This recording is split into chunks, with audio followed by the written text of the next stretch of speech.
Hi, welcome to another episode of Small Doses with Laura Sell. On our last visit together, we talked about tying up the loose ends that I left you. So far we've covered my childhood eating habits. We talked about my diagnoses at the age of 40 of fibroid tumors. We talked about my diabetes. We talked about thyroid disease and rheumatoid arthritis. And in each one of those, I left some little things that we're going to come back to it later. So if you think about it, there's a common thread that's going along with all of this. So we started out talking about my eating habits and how they weren't healthy. And again, no fault to my parents. They did the best they knew to do. So what was one of the underlying things that we ate? It was a lot of processed foods. And if you know anything about reading labels, you know that a lot of processed foods are inundated with sugar and all kind of other chemicals, right? So after a lifetime of eating sugary foods, even foods that we don't associate with having sugar in them, if you read the labels, they're high in sugar of some sort, some fashion, or alternative sweeteners, which those are really bad. I mean, they told us years ago that saccharin was really bad and it was cancer causing. I think they took saccharin off the market, but I don't know it. I can't prove it. I'm not a scientist. I just think they took that same substance and called it something else. Because the people were making money. They were not finna throw that away and not make money. I'm just sorry. We live in a capitalist society and people want to make money. So, but anyway, like I said, I can't prove it, but I think they took saccharin and just put it in something else. Called it another name, repackaged it, rebranded it. But anyway, so we eat a lot of things with sugar or sweeteners, the sodium, all the other preservatives, things that we can't even pronounce, okay? All of that is in the foods that I grew up eating. And let's talk about, again, what I had. I had fibroid tumors. That's not normal. I was obese, still am, diabetes, thyroid disease, rheumatoid arthritis. And all of these things happen because of things you ingest that have a reaction on your body. So for me, the body reacted by becoming fat, and the excess weight and all of this stuff that I'm taking in was affecting my pancreas, which caused the diabetes. And I am believing that the sugar intake and those chemicals also affected my body and caused the fibroid tumors. I am believing that those same things that were causing those problems affected my thyroid and made it weak and made it malfunction. And the doctor clearly told me that something had to enter my body to activate the Rh factor, which caused my rheumatoid arthritis to attack my body. So the common thread is the things that we put on our fork, we have to do better. I was conscious of the fact, before I had kids, that I had been a chubby kid and I didn't like the names that people called me. And my husband had been a chubby kid and he won't admit it, but I'm sure somebody picked on him at some point. But anyway, that's his business. So after seeing his childhood pictures and knowing that I was a chubby kid, I made a conscious decision as a parent that I was going to do better by my children and I wasn't going to give them sugar. They weren't going to have candy and cakes and pies and things of that nature. I was just going to refuse to set my children up for a life of being fat or chubby and being teased by people. So I did pretty good. And on a visit to my in-laws, my oldest child was introduced to sugar via a Krispy Kreme donut. I was a little bit upset that day that my personal wishes as a parent were overridden by a loving grandmother whom I miss dearly. I was not happy at the moment. And it was like my kid knew he wasn't supposed to have the donut because here's this 2-year-old kid who's bent over like he's trying to hide from me. I kind of imagine that's the way Adam and Eve were hiding from God when they figured out they had done the wrong thing. So, but anyway, sugar did get introduced to my children, and I was never really happy about it. But I always did the best I thought I was doing based on the information I had been given. Because we can only do what we know to do. You know, we don't have all the information all the time. So you can ask my kids. I always tried to make sure that they had something green on their plate, some kind of carbohydrate in the form of maybe corn, potatoes, or rice or something, a protein. We were going to have some kind of meat, and you know, we from the South. You're gonna always have bread on the plate, right? Yeah, if you're from the South, you get it. We're gonna have some bread. But anyway, little did I know then that very often the meat also was partially carbohydrated because it was probably coated in flour and fried. So the flour, there you go, more carbohydrate. Or if it was smothered and had some gravy, y'all know what gravy is made out of. Gravy is basically flour and fat. So there you go, some more carbohydrate. Yeah, so then you got the canned corn and the rice, which is a carbohydrate, which I knew that was a carbohydrate. But add the bread to it, that's yet another carbohydrate. So we lived a carb life and not knowing it. We were doing the things that people had told us. I even have a friend, bless her heart, I love her to death. She grew up, well, a lot of us grew up believing that beans and peas were vegetables because they grew out of the garden with the other vegetables. Nobody called those things legumes when we were kids. Not in the communities we grew up with. Beans and peas was vegetables because they grew in the garden. Well, folks, beans and peas are not vegetables. They are legumes. They are highly starchy, and some of them do have protein, but that's for another day.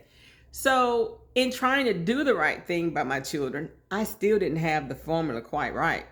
You know, eating the spuds out the box instead of getting the actual potatoes and cooking them. You know, you're a working family. Who has time to boil potatoes and mash them up and put the milk and up? You know, you save that business for Thanksgiving and Christmas, right? Yeah.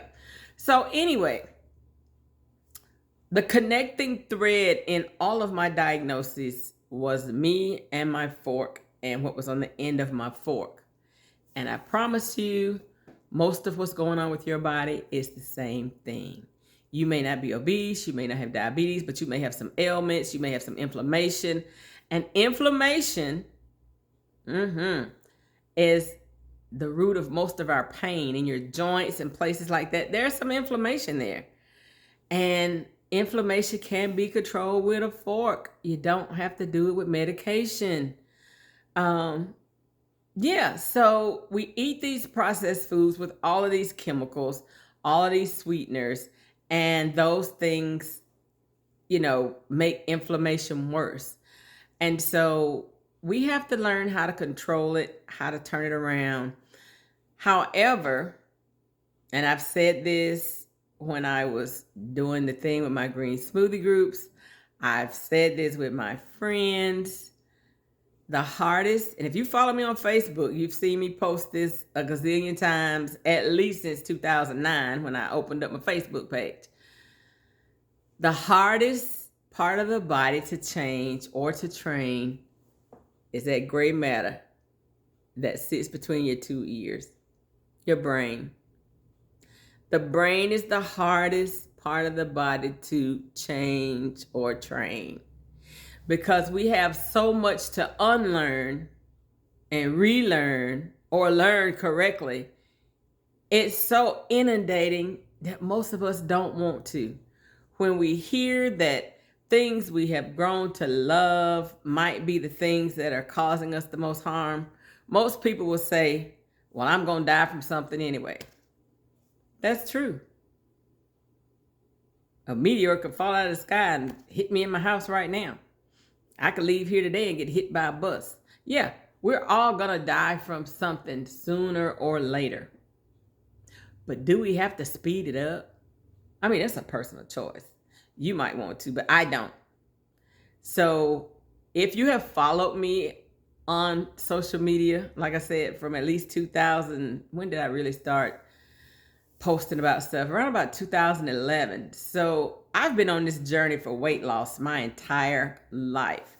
I remember I was in junior high school what's that? Seventh, eighth, and ninth grade. They're middle school now, different levels. But anyway, and I remember I was chubby and I was heavier than most of my friends, and I didn't like it. And some of the mean neighborhood kids would say things about my weight, and it was hurtful. Um, and back then they had a product called AIDS candy. If you remember what that is, you're old. But they had this god awful chocolate substance that they call candy, and it was supposed to suppress your appetite. And so I had my mother buy me this AIDS candy. She didn't want to, but I cried. And I was like, but I don't want to be fat. And so she gave in and she bought me this candy. And I would eat these AIDS candies. And I don't know if they ever suppressed my appetite. I don't think I ever lost weight using this product. Um, but just think, I was in junior high school. That was the era when they had all these teen magazines, and you look at the magazines and all the models. Well, back then, all the models were white. Just call it what it is. There were no models on there that looked like me.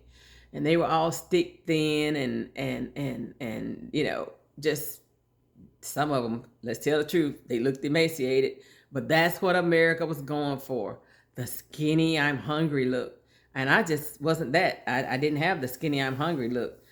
Thank God I didn't get it. But anyway, so seventh, eighth, ninth grade, here I am trying to lose weight. So this is when my foolish battle started. If I could only have every dollar back that I have spent trying to lose weight, I'd be a billionaire. I single-handedly feel responsible for the diet industry being the billion-dollar, trillion-dollar industry that it is, because I have contributed greatly. So middle school, here I am doing the AIDS candy. So somehow I woke up in high school one day and I was no longer a chubby kid. I guess I wasn't going to stay fat. I just was a chubby kid. And somehow one day I woke up and the weight fell off. I didn't do anything. It just happened.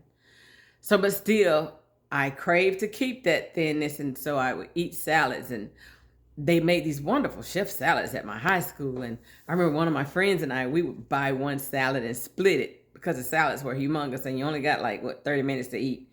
So, and you got to socialize. So anyway, we would split these salads. And so I lived a life of eating the salads and the low calorie stuff because I didn't ever want to go back to the land of chub. Right. So, I think through college I was okay. I didn't have issues or thoughts about, losing weight. I was pretty active. I was in the band and all that stuff. So, but after I left college and I had a job that caused me to be pretty sedentary, I started noticing weight picking back up. And I want to say about that time is when the Slim Fast thing was a thing. You remember the growth shakes they used to be this metal can, and you couldn't even see through it. God only knows what was probably lurking around inside the bottom of those cans. But anyway, I would drink Slim Fast in the morning on my way to work because I worked from my car, so I was always driving. And so I'm drinking these Slim Fast shakes, and I don't know if I ever lost any weight drinking Slim Fast shakes any more than I did when I was eating the AIDS candy. But in my mind, I think I'm doing okay. Well, fast forward to married. Went through a bad phase after I got married. I married a soldier. Who knew that he was never going to be home? I didn't have a clue. So because I had this fantasy of I'm going to get married and we'll have breakfast together every day and then we'll kiss at the door and each person will go their own way. Yeah, that wasn't my life. So I married a soldier, and he would have to get up before a day in the morning and go to PT, physical exercise, physical training. And some days he'd get to come home and take a shower before he went back to work and all of this. So anyway, here I am, I'm married and I'm all alone in a place where I don't know anyone. So I ate my sadness. Honey, I ate my way clean through the DMV. I did. We were stationed in Alexandria, Virginia, and honey, places that we didn't have where I came from, Arthur Treacher's and what's the other place? Roy Rogers. And at that time, I want to say this is when Klondike bars were new. And they said, what would you do for a Klondike bar? I'd get up and put on clothes and drive to the nearest grocery store and get them. That's what I would do, and that's what I did. Then it got to the point I was so embarrassed about what I was eating, I would hide the ice cream wrappers because I didn't want my husband to go, Dang, you ate that many today? So yeah, I would hide stuff because I didn't want to be called out on my craziness because I knew it was crazy on the inside. I knew it. So anyway, I put on quite a bit of weight while we were there. Well, by the time we moved to North Carolina 6 months later, I just was so unhappy with the weight that I had put on, and I felt really guilty because I had eaten all of the crap. Well, there was this new company in town, and it was called Nutrisystem. Now, this was before they did the mail order, just dial 800 number Nutrisystem, and they send it to you or go online. They actually had a building. If you're from Fayetteville, it was on Owen Drive. But anyway, I could take you and show it to you if you want to see it. But I went to Nutrisystem and I signed up, and you would have to go in and be weighed and measured every week, and then you could pick out the food selections that you wanted, and you take your food selections home and you'd eat that stuff, and you'd come back the next week and reload. Well, I did. I lost the weight. Oh, I lost about 30 pounds. Yeah, girl, honey, you can tell me nothing. I lost 30 pounds. I got back in my clothes. Look at all that. And so, yeah, I got to look at all that till I ended up with baby number one. So anyway, mind your business. Um, so I lost the weight with Nutrisystem. And this was also when Jane Fonda had the exercise tapes. Honey, I had got me some leotards and tights. You couldn't tell me nothing, honey. And I would go out on Fort Bragg to these classes, aerobics classes, and I was working out, and I was going to keep that fat off, honey. Oh, yes. So look at that, the progression of my issues with weight and body, but never nutrition. It was always about weight. So I said all of that to say this. You can lose weight, but it doesn't make you healthy. So the AIDS candy, the Slim Fast shakes, the Nutrisystem products, all of these things are basically about portion control and calorie intake. None of it's about nutrition.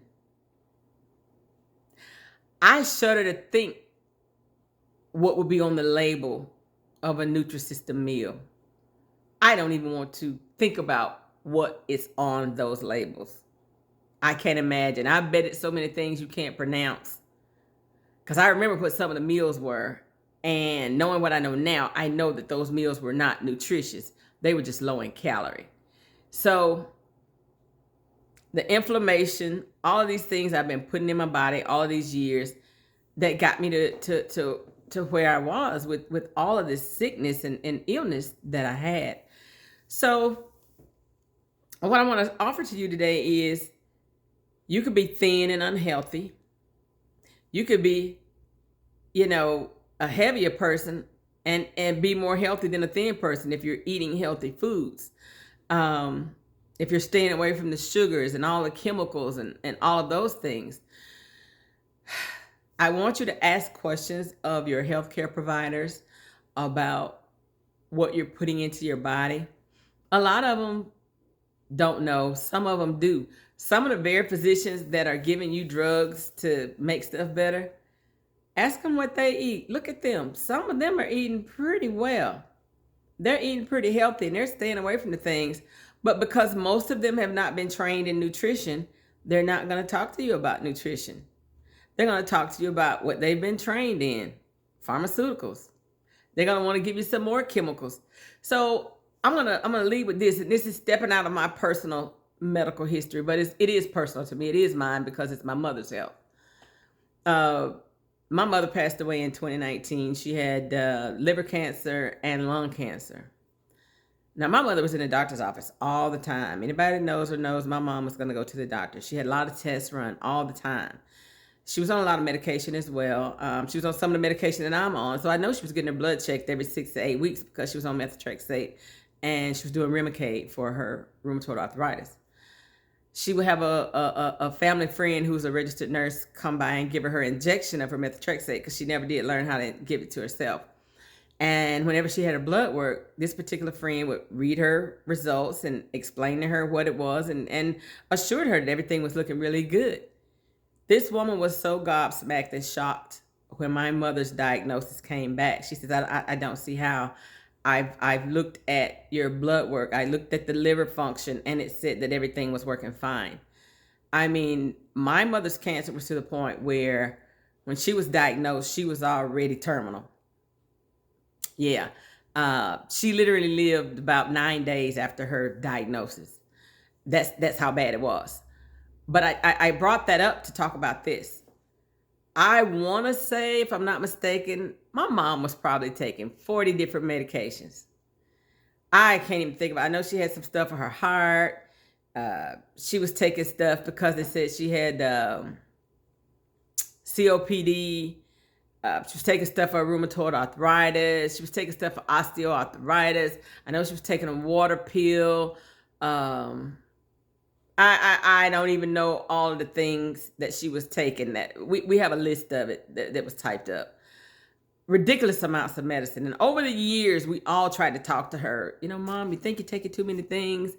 Is this one causing that other thing that happened? And maybe if you stop taking this, you won't need to take that. But she was adamant. The doctor said it, and I'm going to take it because the doctor said it. God knows I love that woman, and I miss her every day. But I don't want anybody out there listening to me today, to have the attitude that my mother had. Because just because the doctor said it doesn't make it right. Now, I'm not trying to disrespect anybody in the medical field whatsoever. But the same way you challenge your children's teachers, and the same way you challenge your hairstylist, or the same way you challenge anybody else, guess what, folks? You could challenge your doctor. Now, some of them out there got some big egos. They do not want you to push up on anything they say because they feel like, well, I've been to school longer than you and I know more than you. And when you find a doctor like that, that's not the place to be. No professional in any field knows everything about anything. And if a professional can't handle you questioning their ideas or their suggestions, that might not be the professional you want to deal with in anything, whether it's medical, business, banking. Nobody knows everything about anything. So ask the questions, read the labels. And we're going to talk more about reading the labels and what you're looking for. But don't be a part of this billion-dollar diet industry. I've paid the cost for you. So if you haven't done it yet, don't do it. And if you're doing it, consider stopping. Because are you really just wanting to lose weight, or do you want to be healthy and have a healthy weight? A coach that I recently worked with has said, fat won't live in a healthy body. Think about that. Fat cannot live in a healthy body because fat in and of itself isn't healthy. Not that fat that gets around your belly and your organs, that visceral fat, that's not healthy. So we'll talk more about my journey the next time we come together on Small Doses with Laura Sell. Click like, click share, and y'all have a great day. Bye.